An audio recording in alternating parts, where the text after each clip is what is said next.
Hey, what's going on, guys? Today we are inside of Affinity Publisher V2, and in today's tutorial I want to show you how you can put together a flyer or a leaflet for any of you guys that may want to self-promote your business, or perhaps know somebody who needs a little bit of help with theirs. So if this is something you would like to learn, then let's go ahead and get started.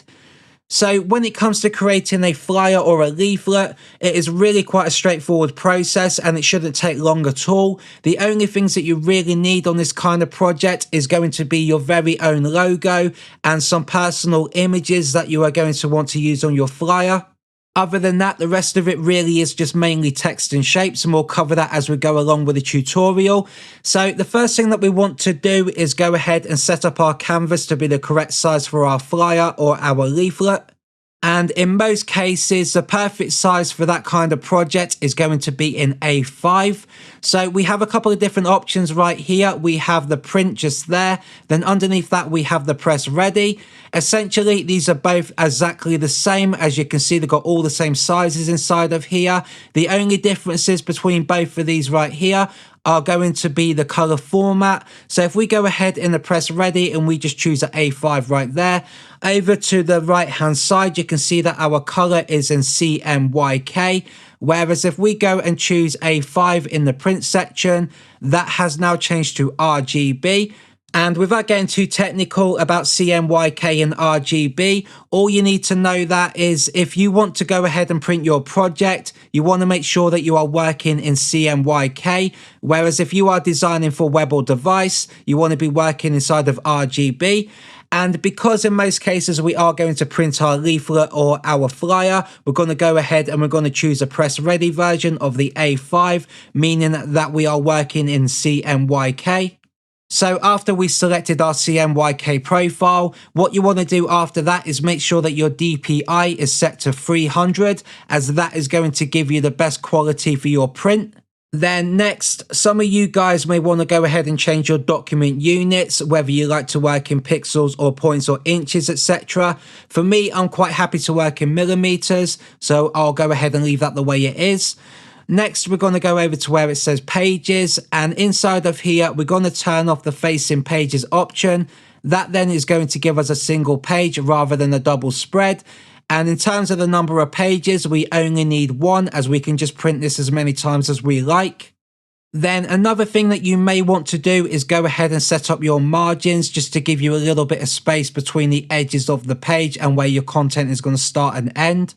For me on this project, I'm not actually going to use any margins because I want this to be from edge to edge, so our design covers the entire page. But of course, you guys can go ahead and use margins if you want to.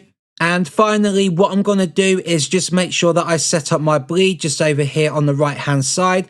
At the moment, this is set to 3mm on every single one of these, and 3mm is going to be the industry standard in terms of creating a bleed for your project. So just go ahead and copy these same dimensions right here if you don't already have this automatically set up.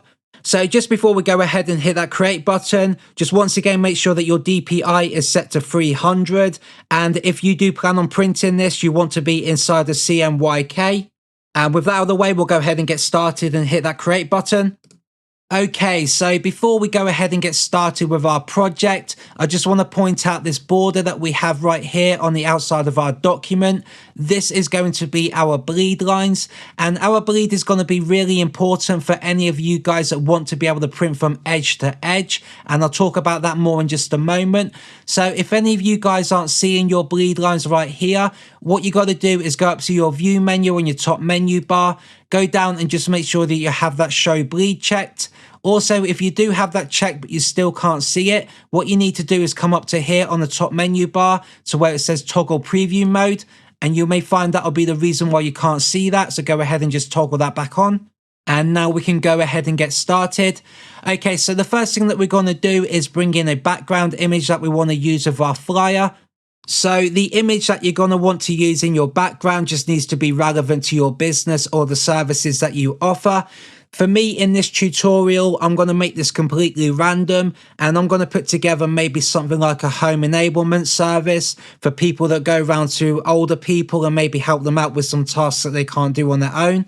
So in order to bring ourselves an image in here, there's going to be a couple ways that we can do that. We can simply go up to the file menu on the top menu bar. We can go down to where it says place. Then once you select that option, it will take you to your hard drive and you can go ahead and bring in an image that way. Or alternatively, you can head over to the left-hand side toolbar menu where you also have this place image tool, which essentially is going to do the exact same thing as a place image in the file menu. Or another way that you can do this, which usually is my preferred method, is just to go over here to the left-hand side toolbar menu and is to choose a picture frame rectangle tool.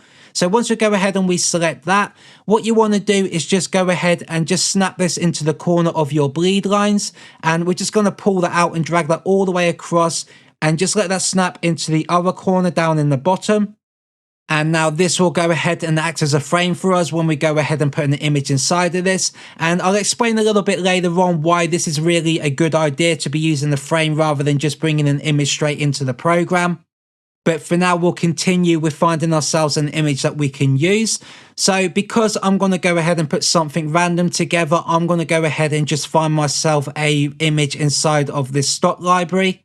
But like I said at the beginning of the tutorial, hopefully you guys are going to have some personal images that you can use for your flyer in your business. However, you can go ahead and use stock images if you want to. That is entirely up to you. So just as a quick demonstration, I'm just going to search for anything inside of here, maybe just older person, to see what I can find inside of that. And now I can go ahead and show you how this picture frame tool is going to work. So all we got to do is find any image in here that we may want to use. So for now, I'll just go ahead and drag this one in. All we got to do is simply drag this over and just drop this on top of the frame. Once the image has been imported, you can see that we have these arrows here in the center of the image. And what you can do with these is start dragging the image around to maybe frame that a little bit better for what you're going for. So just go ahead and move that around into place.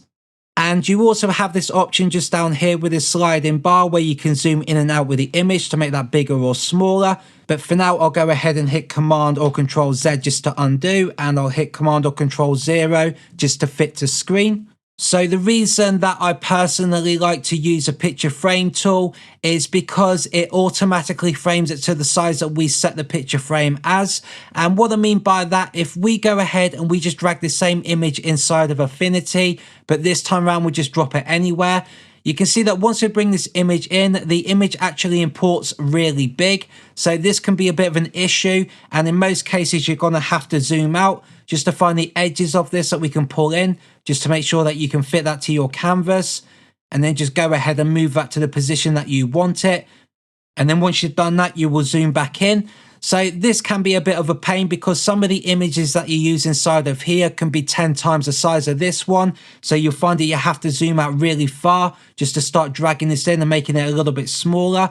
And that is why the picture frame tool is a good idea, as it automatically resizes the image into that size that we've already created to save us the hassle of having to move this around and resize it to be the correct size. So I'll go ahead and just delete that real quick.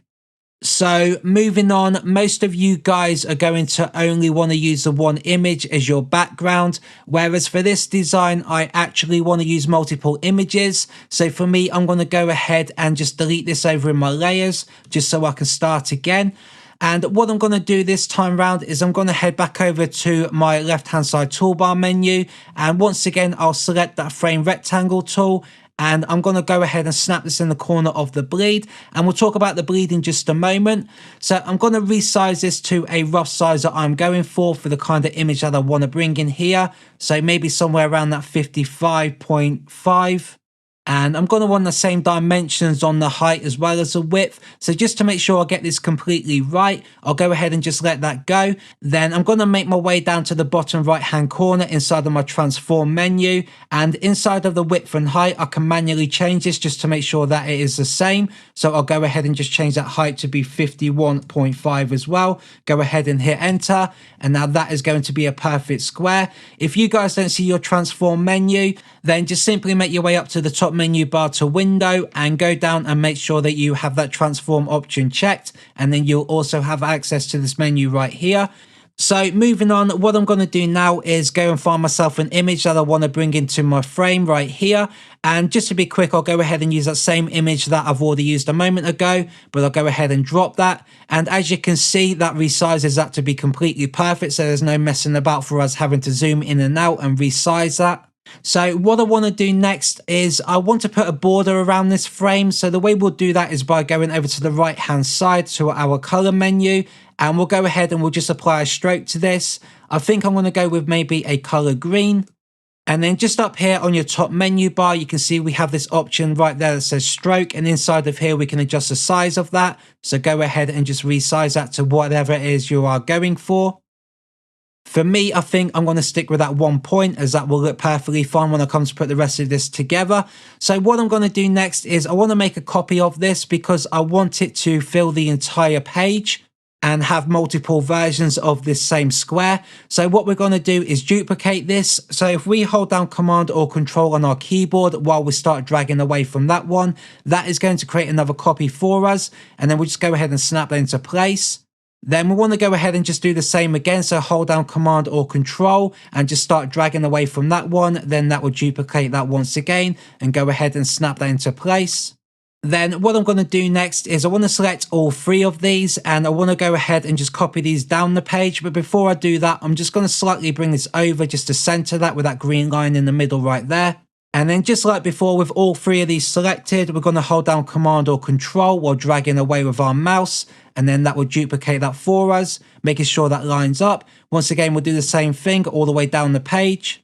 So that is now complete, and you can see that I've got this white space at the bottom. However, I'm not worried about that, as I'm going to put myself a footer here with some information in there at the end of the design, so I can just leave this the way it is. But if this is an issue for you guys, then you go ahead and just select all of these, and then you can just drag this out at the same time and just go ahead and stretch that to fit the canvas.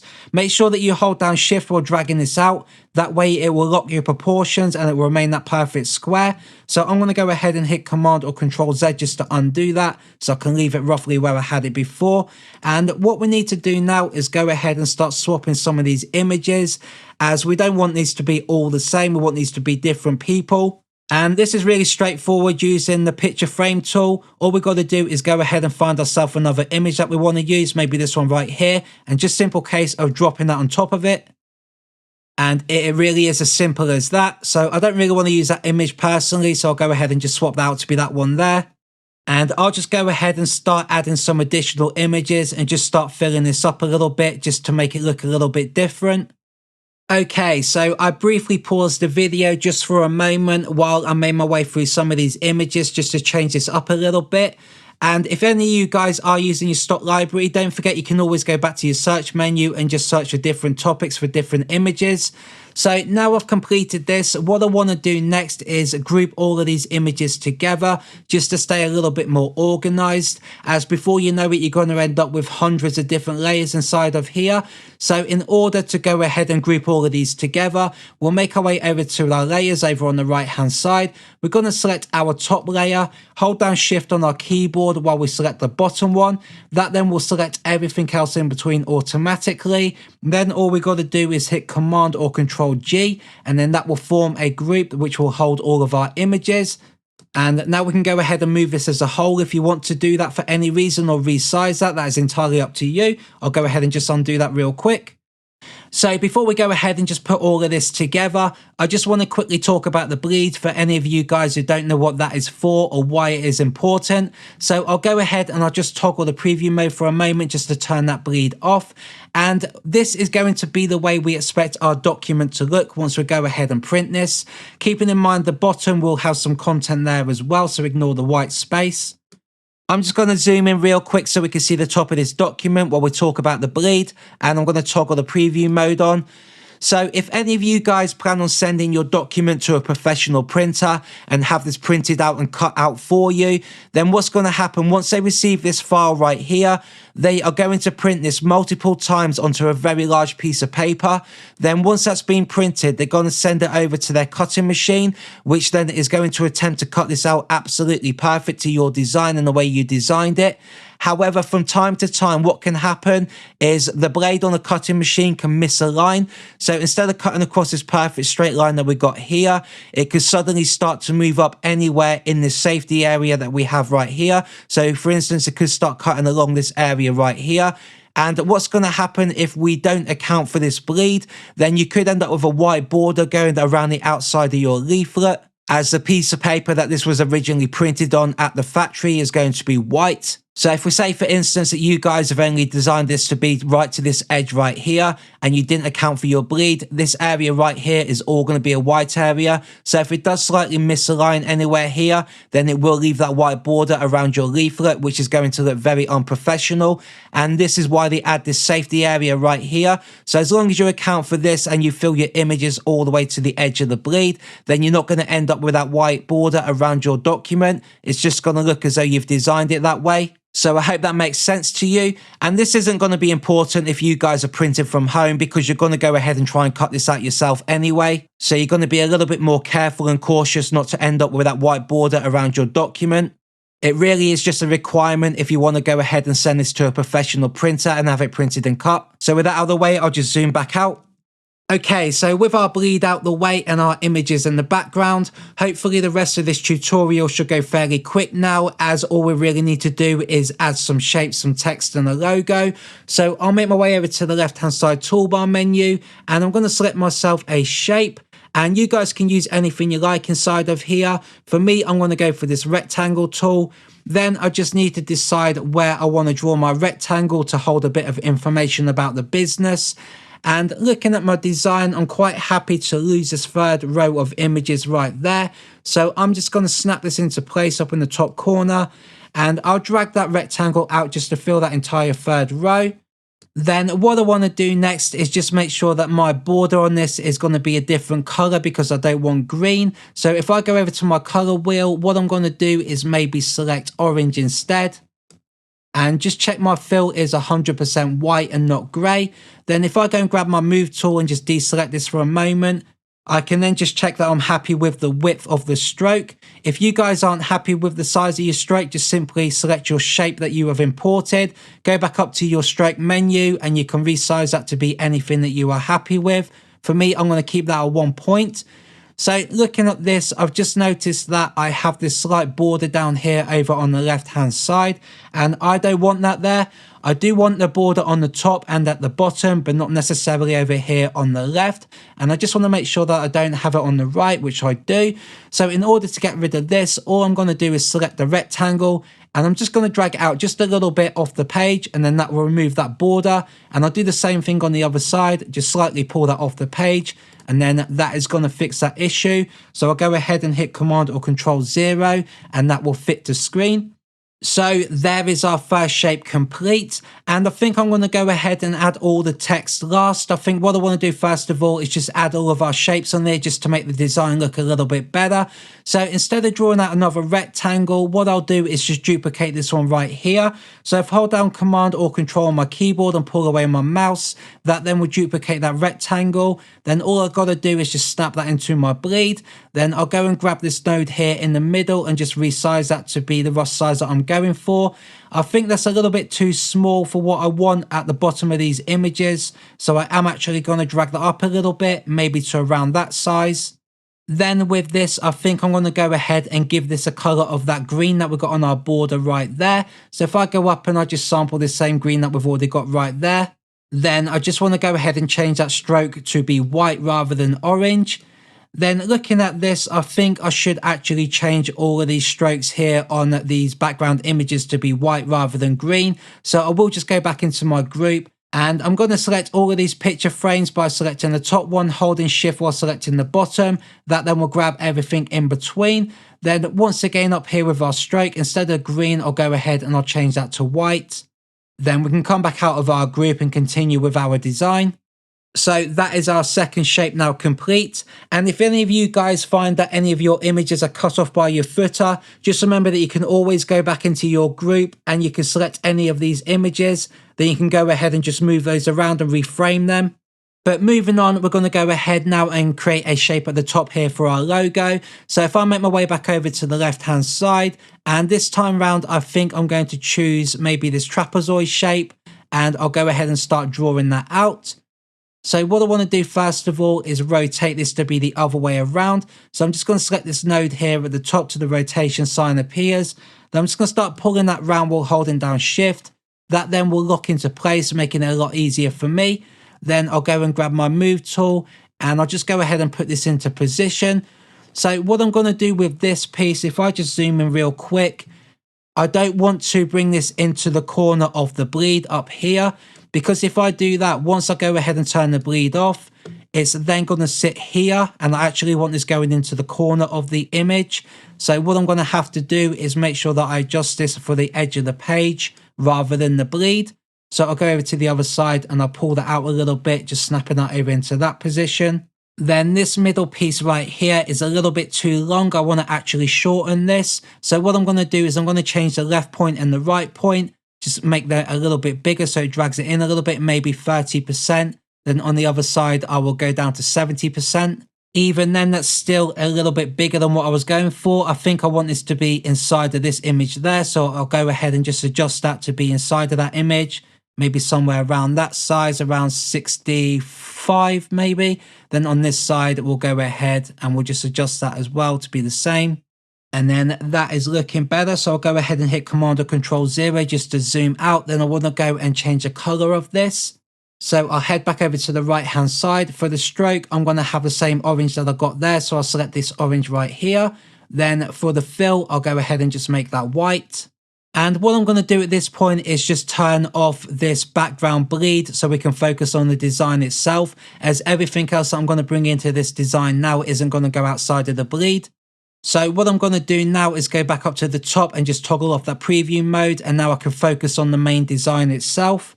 And just like I said before, some of these images are cut off by this new shape that we just put in. So you can always go in here and just adjust these if you want to. I'm not too worried about it on this design as it is for a demonstration. However, the option is always there if you do want to go ahead and just resize that to fit into your pictures. Okay, so now we've got our shapes in here. All we really need to do is add a little bit of text and a logo, and I'll assume that you guys already have your own logo. So for me, I'll be a little bit quick with this. I'll go into my assets over on the left-hand side, and I'll just bring in this little logo that I created before as a demonstration, and I'll just drop that into place. And that is roughly where I'm going to put the logo. So I'll zoom in a little bit just to resize that to make sure it fits inside of the shape. I'm quite happy with the size of the logo, so if anything, I may just have to make the shape a little bit bigger, maybe drag that out to around that size. Then I'll go ahead and just zoom back out with Command or Control 0. So as you can see, that really isn't a great logo. It really is just a placeholder to show you guys where you would put yours. Then I think what I want to do next is maybe just bring in a heart or something in the background of this rectangle. So if I go back over to the left-hand side toolbar menu into my shapes, and I'll get myself a heart. Then I'm just going to hold down shift while I draw this out. That way it's going to make that heart perfect. And I'll go ahead and I'll aim for making this the same size as a rectangle itself, as I kind of want this just to sit in the background of it. Then what I'm going to do is just turn off this stroke, as I don't want that to be orange. I'd rather that be transparent. Then with the fill, I'm going to make this a light grey rather than white, just so it kind of blends into the background a little bit, somewhere around that colour. Then what I'm going to do is make another little heart in the middle of this. So the way I'm going to do that is by just making a copy of this one. So I hit Command or Control C to copy and Command or Control V to paste. That now has created another copy over our original heart. Then what we're going to do with this is we're going to hold down Command or Control as well as Shift at the same time. Then we're just going to start dragging this in, and then that'll resize into the middle of this heart, making sure that all stays in place to be the perfect size that we're going to need. Somewhere around there I'm going for. Then what I want to do is change this one back to being white. So go back over to our color wheel, and instead of that being grey, I'm going to make that white. So it kind of just looks as though that heart is cut out from that one. And if anything, I might just make that grey one just that little bit darker so we can see it a little bit better, maybe somewhere around there. then this will look pretty good once we put some text over that. So in order to add some text to this, we'll just make our way over to the left-hand side toolbar menu, and we will select our frame text tool. Then all we've got to do is just simply drag this out to the rough size that we like. Then we're just going to type in anything we want inside of here. So this is really just going to be a header for your business or a little bit of information. And don't forget that once you write this in, you want to go ahead and just center that using your center alignment, as it's going to look a little bit better. So I'm just going to pre-fill a little bit of this. So I'll pause the video just to make it a little bit quicker, and then I'll show you what I've got after. Okay, so this is what I've added in terms of my text. It just says specialist home care for those with memory difficulties, and a bit of additional information of the services that we provide.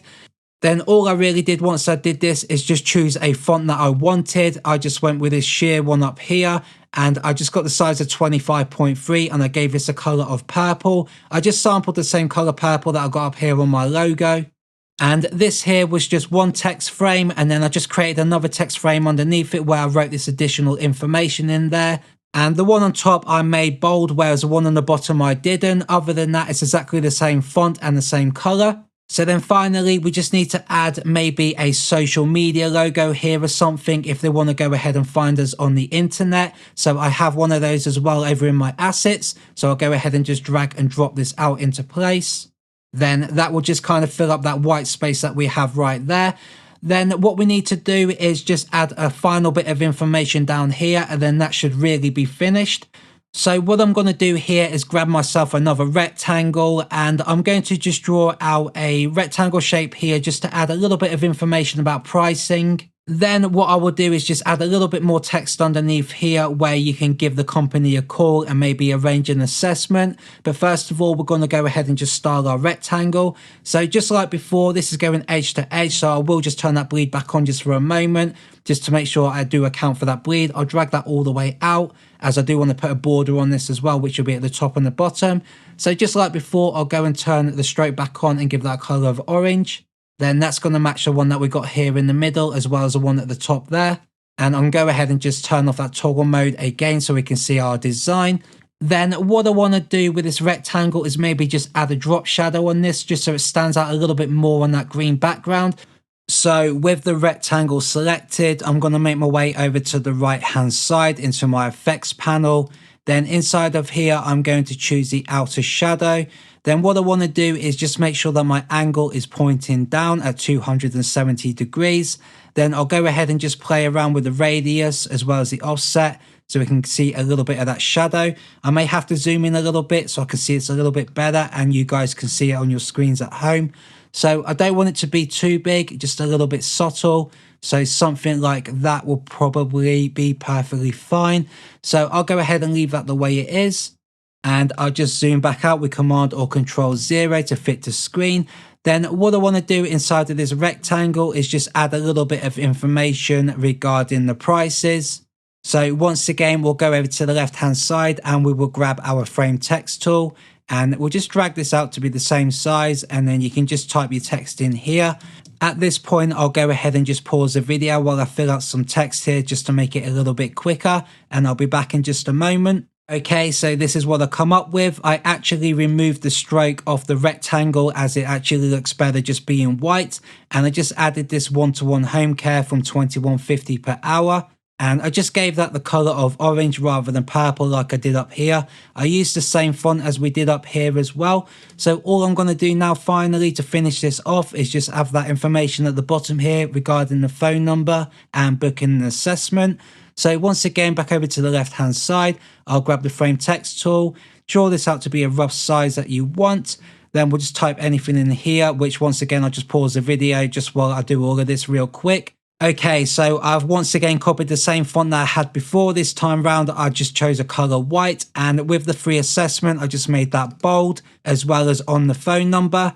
So looking at this, this is pretty much finished now and it looks really good. I think if anything, I would just maybe make my rectangle just that little bit bigger and maybe just move up this one-to-one home as well as this rectangle, just to allow a little bit more space underneath for this information right there, just so it's not too close to the bottom of the flyer. So this looks really good in my opinion, and is definitely something I'll be happy to give out to customers. So if anything, I'll probably just go and change that logo to move down slightly, just to try and make that white space at the top and the bottom a little bit more even. Other than that, it does look really good. So before I go ahead and end this video, just make sure that you guys do account for your bleed if you want to go ahead and make this edge to edge with your design.